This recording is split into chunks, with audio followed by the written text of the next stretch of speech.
اعوذ باللہ من الشیطان الرجیم بسم اللہ الرحمن الرحیم رب اشرح لی صدری ویسر لی امری واحلل عقدۃ من لسانی یفقہوا قولی ربی زدنی علما۔ السلام علیکم ورحمۃ اللہ وبرکاتہ۔ اسٹوڈینٹس، امید کرتی ہوں آپ خیریت سے ہوں گی، اور آج کے لیکچر نمبر پہ آ سکتے ہیں۔ لیکچر نمبر 8 ہے آپ کا، جمعرات 25 جون سن 2020، جماعت دہم، اور اردو بے کی آپ کی ڈائری ہے، اور عنوان ہے مضمون نمبر 3 قائد اعظم۔ سرگرمی کی طرف آ جاتے ہیں۔ سرگرمی ہے آپ کی قائد اعظم کی زندگی کا مختصر خاکہ پیش کرنا ہے۔ جتنا آپ لوگ قائد اعظم کے بارے میں جانتے ہیں وہ آپ نے چیتا لکھنا ہے۔ مقاصد تدریس پر آ جاتے ہیں۔ سب سے پہلے مضمون کی تعریف کے متعلق بتایا جائے گا۔ دوسرا ہے آپ کا مضمون کی اقسام بتائی جائیں گی، اور تھرڈ مضمون کے حصوں کے متعلق بتایا جائے گا۔ یہ آپ لوگوں کے آج کے مقاصد تدریس ہیں۔ تو سب سے پہلے آ جاتے ہیں مضمون کی تعریف پر۔ مضمون کا لفظ اپنی اصل کے اعتبار سے عربی ہے، جس کے لغوی معنی ہے ضمن میں لیے ہوئے۔ کسی مقررہ موضوع پر اپنے خیالات، جذبات، تاثرات کا تحریری اظہار کرنا مضمون کہلاتا ہے۔ دنیا کے ہر معاملے، مسئلے یا کسی بھی موضوع پر مضمون قلم بند کیا جا سکتا ہے۔ ضروری باتیں کچھ آپ لوگوں کو مد نظر رکھنی چاہیے، وہ کون کون سی ہیں؟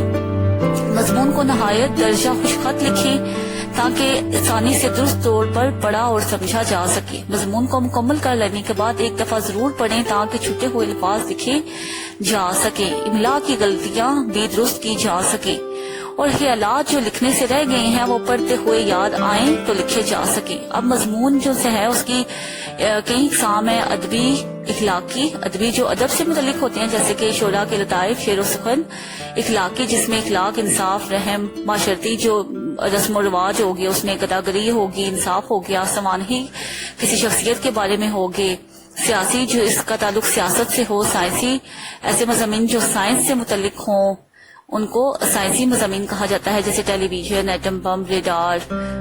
اور تاریخی ایسے مضامین جن کا تعلق تاریخ سے ہو، جغرافیائی جو اہل زمین کے حالات سے متعلق ہوں۔ ٹھیک ہے، تو یہ مضمون کی اقسام ہے۔ اچھا جی، مضمون لکھتے وقت سب سے پہلے جو چیز بیان کی جاتی ہے وہ ہے تعارف و تمہید۔ سب سے پہلے جو آپ مضمون لکھتے ہیں یہ مضمون کا ابتدائی حصہ ہے، اور یہ دلچسپ اور جامع ہونا چاہیے۔ تو سب سے پہلے جب کوئی بھی آپ مضمون لکھتے ہیں تو مضمون کا جو عنوان دیا گیا ہوتا ہے آپ نے اس کا مختصر تعارف بیان کرنا ہوتا ہے، اور یہ تعارف ایسا ہونا چاہیے کہ اس کے بارے میں آپ لوگوں کو مکمل معلومات ہونی چاہیے، اور یہ آپ لوگوں کا جو تعارف کا ابتدائی حصہ ہے یہ دلچسپ ہونا چاہیے۔ اس کے بعد آپ نے نفس مضمون، یعنی کہ اس حصے میں موضوع کے بارے میں جتنی بھی معلومات اور مواد پیش کیا جا سکتا ہے، جتنا بھی آپ لوگوں کو علم ہے اس موضوع کے بارے میں، وہ سارا مواد اس کے بارے میں آپ لوگ نفس مضمون میں لکھتے ہیں۔ اچھا بچوں، مضمون لکھتے وقت آپ لوگوں نے ایک بات کا خیال رکھنا ضروری ہے، ٹھیک ہے؟ ایک بات کا خیال رکھنا ہے آپ نے کہ مضمون کو آپ پیراگراف میں لکھیں، ٹھیک ہے؟ پھر ہر پیراگراف میں جب آپ کوئی بھی آپ کے خیالات ہیں ان کو پیراگراف میں بیان کریں۔ اچھا جی، اس کے بعد جو تیسری چیز ہے اختتام۔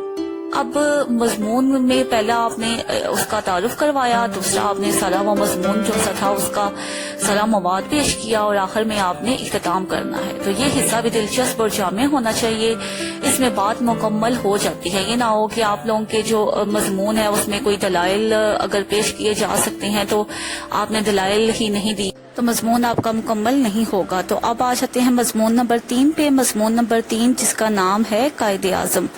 تو آج ہم مضمون نمبر 3 قائد اعظم پڑھیں گے۔ قائد اعظم کے بارے میں ہم آج کا جو مضمون ہے وہ پڑھنے جا رہے ہیں۔ برصغیر کے مسلمانوں کے عظیم رہنما محمد علی جناح تاریخ عالم میں منفرد مقام کے حامل ہیں، جنہوں نے اپنی خودداد صلاحیتوں کے بل بوتے پر مسلمانوں کو ایسے ملک سے نوازا جہاں رہتی دنیا تک اسلام کے نام لیوا آزادی کے ساتھ اسلامی احکامات پر عمل کرتے رہیں گے۔ آپ نے سیاسی تدابیر کی ایسی مثال قائم کی جس پر مسلمانوں کو فخر ہے۔ خصوصاً برصغیر کے مسلمان اپنی اس عظیم رہنما کی سیاسی بصیرت پر صدا نازاں رہیں گے. جنا نام ہے تیرا بڑا مقام ہے تیرا, زمین تا آسماں شہرائے عام ہے تیرا. محمد علی جناح 25 دسمبر 1876 کو کراچی میں پیدا ہوئے. آپ کے والد کاروباری آدمی تھے اور کاروبار کے سلسلے میں راجکوٹ سے کراچی منتقل ہوئے. آپ کے والد کا نام پونجا تھا, جنہیں لوگ ان کے دبلا پتلا ہونے کی وجہ سے جینا کہتے تھے. جینا کے معنی دبلے پتلے کے ہیں. بعد میں اسی لفظ جنا کو جناح میں بدل دیا گیا, یوں وہ پونجا جنا کہلائے. کراچی میں ان کا کپڑے کا کاروبار تھا. آپ نے 1 سال بمبئی کے ایک پرائمری اسکول میں تعلیم حاصل کی. اگلے سال وہ کراچی آ گئے اور سندھ مدرسہ ہائی اسکول میں داخلہ لیا. 1891 میں پھر مشن ہائی اسکول کراچی میں داخل ہوئے اور انہوں نے وہاں سے میٹرک کا امتحان پاس کیا. اس وقت آپ کی عمر 16 سال تھی. آپ کے والد نے اپنے ایک انگریز دوست کے مشورے سے آپ کو اعلیٰ تعلیم کے حصول کے لیے انگلستان بھیج دیا. اس فیصلے سے اس عظیم شخصیت کے مستقبل کی راہیں متعین ہوئی. آپ نے انگلستان کے ادارے لنکن ان میں داخلہ لیا, جس کے مین گیٹ پر بطور قانون دان رسالت مآب حضرت محمد صلی اللہ علیہ وآلہ وسلم کا نام درج تھا. 4 سال کا عرصہ آپ نے قانون کی تعلیم حاصل کرنے میں لگایا. 1894 میں آپ بیرسٹر بن گئے اور دوران تعلیم لندن میں مختلف سیاسی سرگرمیوں میں حصہ لیتے رہے, جس کی وجہ سے آپ کی سیاسی تربیت بھی ہوتی رہی. بیرسٹر بننے کے بعد آپ وطن واپس لوٹے. جن دنوں آپ انگلستان میں تھے آپ کے گھریلو حالات خراب ہونا شروع ہو گئے تھے. آپ کے والد کو کاروبار میں زبردست نقصان ہوا. ان کی مالی حالت بگڑ چکی تھی.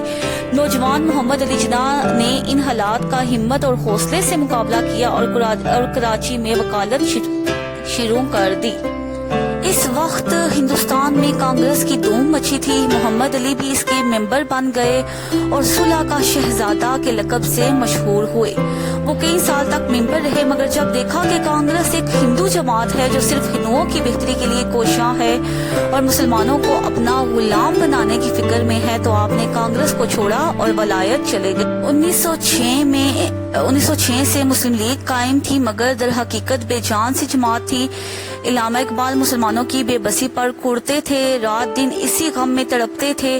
آخر انہوں نے دیکھا کہ محمد علی جناح کے سوا کوئی ایسا مسلمان نہیں جن پر بھروسہ کیا جا سکے اور قوم کی باغ دوڑ اس کے ہاتھ میں دے دی جائے. چنانچہ انہوں نے آپ کو خط لکھا اور اس بات پر آمادہ کیا کہ وطن واپس آئے اور مسلم لیگ کی قیادت سنبھالیں. چنانچہ وہ واپس آئے اور انہوں نے ایک مسلم لیگ کی قیادت سنبھالی. قوم کے بکھرے ہوئے شیرازے کو جمع کیا, شہر شہر جا کر قوم کو جھنجھوڑ کر جگایا اور ایک پلیٹ فارم پر لا کھڑا کیا. گاندھی ان کے مقابلے میں کئی پینترے بدلے, مسلمانوں کو گمراہ کرنے کی کوشش کی, لیکن مسلمانوں نے ان پر توجہ نہ دی. ادھر علامہ اقبال نے 1930 میں مسلم لیگ کے سالانہ جلسے میں اپنی صدارتی تقریر میں فرمایا کہ مسلمان ایک علادہ قوم ہے اور ان کے لیے ایک علادہ وطن کی ضرورت ہے. اس تقریر پر ہندو بہت دل ملائے, مگر مسلمانوں کو ایک نصب العین مل گیا تھا اور اسی نصب العین کو مسلمانوں نے آگے جا کر اسی نصب العین کے ذریعے اپنا ملک حاصل کر لیا. انگریز اور گاندھی نے ہندوؤں سمیت اس کا نہایت شدت سے مقابلہ کیا اور محمد علی جناح نے نہایت خوبصورتی سے جواب دیا. آخر انگریز اور ہندو دونوں کو مسلمانوں کا مطالبہ ماننا پڑا اور 14 اگست 1947 کو دنیا کے نقشے پر پاکستان مرز وجود میں آ گیا. اب تک محمد علی جناح کو مسلمانوں کی طرف سے قائد اعظم کا لقب مل چکا تھا. چنانچہ جب پاکستان کی سلطنت قائم ہوئی تو آپ اس کے پہلے گورنر جنرل مقرر ہوئے, لیکن آپ کی عمر نے وفا نہ کی. دن رات کی محنت سے آپ کی صحت خراب ہو گئی اور آخرکار 11 ستمبر 1948 کو یہ پاکستان کا بانی نڈر اور بے باک جرنیل قوم کو روتا چھوڑ کر اس دنیا فانی سے کوچ کر گیا. قائد اعظم زندہ باد, پاکستان پائندہ باد. یہ آپ لوگوں کا مضمون تھا, ٹھیک ہے. یہ آپ نے مضمون سارا میں نے آپ کو بتا دیا ہے اور اس مضمون میں آپ لوگ بیٹا خود سے بھی کچھ چیزیں اس میں شامل کر سکتے ہیں. قائد اعظم آپ نے جو ہے وہ مطالعہ پاکستان میں بھی قائد اعظم کے بارے میں ان کی خدمات پڑھی ہوں گی. جب پاکستان مرز وجود میں آیا تو انہوں نے کون کون سی خدمات سر انجام دی، تو وہ بھی آپ اس مضمون میں شامل کر سکتی ہیں. اور بھی قائد اعظم کے بارے میں آپ لوگوں کو جو میں نے سرگرمی بھی دی ہے وہ بھی قائد اعظم کی آپ نے ان کے بارے میں معلومات ڈھونڈنی ہے، اور جتنی بھی معلومات آپ کو ملتی ہے وہ بھی آپ اس مضمون میں لکھ سکتی ہیں. قائد اعظم کی کچھ خدمات میں آپ کو بتا دیتی ہوں. بحیثیت گورنر جنرل قائد اعظم نے قیام پاکستان کے وقت جو اقدامات کیے ان میں قائد اعظم نے حالات کی نزاکت کو بانپتے ہوئے فوری طور پر کراچی کو پاکستان کا دارالخلافہ بنایا، پاکستان کا سیکریٹریٹ بنایا اور سرکاری ملازمین کو مکمل دیانتداری سے کام کرنے کی تلقین کی. تیسرا، آپ نے ہندوستان سے افسران کی منتقلی کے لیے خاص گاڑیاں چلوائیں. چوتھا، ہوائی کمپنی سے معاہدہ کیا جس سے سرکاری ملازمین کی نقل و حمل شروع ہوئی. پانچواں، انتظامی ڈھانچے کی بہتری کے لیے چوہدری محمد علی کی سرکردگی میں کمیٹی بنائی. چھٹا، آپ نے سول سروسز کا اجرا کیا اور سول سروس اکیڈمی بنائی. ساتواں، آپ نے اکاؤنٹس اور فارن سروس کا بھی آغاز کیا. آٹھواں، بری اور بحری افواج کو بہتر بنانے کے لیے ہیڈ کوارٹر بنائے گئے. اچھا جی، اس کے بعد اسلحہ فیکٹری کا قیام بھی آپ کے دور میں ہوا. تو یہ کچھ اقدامات تھے جو انہوں نے گورنر جنرل بننے کے بعد کیے تھے. ٹھیک ہے، پاکستان بننے کے فوراً بعد یہ اقدامات انہوں نے کیے تھے، تو یہ بھی آپ لوگ اس میں شامل کر سکتی ہیں. اور اس کے بعد آپ اور چیزیں بھی قائد اعظم کے مضمون میں لکھ سکتی ہیں. ٹھیک ہے، جیسے کہ آپ کا پیغام تھا ایمان، اتحاد، نظم و ضبط. اور آگے جو اس کے بعد میں نے آپ کو کچھ اشعار بتائے ہیں، آگے سلائیڈز میں آپ کو وہ نظر آئیں گے. تو آپ جو پیراگراف لکھیں گی، ٹھیک ہے، اس میں آپ نے شعر جو ہیں وہ لکھتے جانا ہے. شعر سے آپ کے مضمون میں خوبصورتی پیدا ہوتی ہے. تو شعر کی طرف آ جاتے ہیں. تجھے معلوم بھی ہے کہ صدیوں کے تفکر سے کلیجہ پھونک کر کرتی ہے فطرت ایک بشر پیدا. قسم اسلام کے ان سہزدہ صد گزرے سالوں کی، بڑی مشکل سے ہوتا ہے جنا صدی دور پیدا. ٹھیک ہے، تو یہ آپ قائد اعظم مضمون جب شروع کریں گی تو آپ اس کے شروع میں لکھ سکتی ہیں. ٹھیک ہے، یہ آپ نے مضمون شروع کرنے سے، جب مضمون آپ شروع کریں گی تو سب سے اوپر آپ نے یہ والا شعر لکھنا ہے اور اس شعر کو آپ نے یاد کرنا ہے. اگلے شعر کی طرف جاتے ہیں. آسمان تیری لحد پر شبنم افشانی کرے، سبزائے نو رستہ اس گھر کی نگہبانی کرے. اگلا، عجیب گل تھا کہ خوشبو بن کر ہر ایک کلی کے دل میں سما گیا وہ. عظیم قائد عظیم تر تھا، عظیم سورج اگا گیا وہ. اگلا شعر، لہو بدن کا وطن کو دے کر وطن کی مٹی میں سما گیا وہ. زمین سے ایک دن اٹھ گیا تھا دلوں سے لیکن نہ اٹھ سکا وہ. اگلا شعر، جنا نام ہے تیرا بڑا مقام ہے تیرا، زمین تا آسماں شہرائے عام ہے تیرا.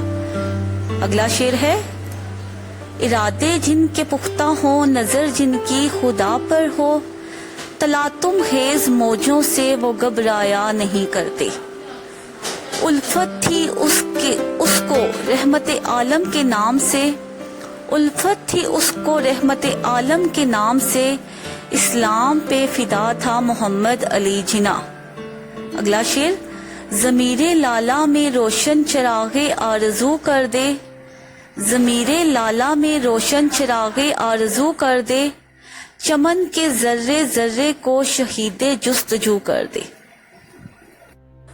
یہ بیٹا آپ لوگوں کو میں نے کچھ اشعار بتائے ہوئے ہیں، آپ نے ان اشعار کو قائد اعظم مضمون میں شامل کرنا ہے اور ان اشعار کو یاد بھی کرنا ہے.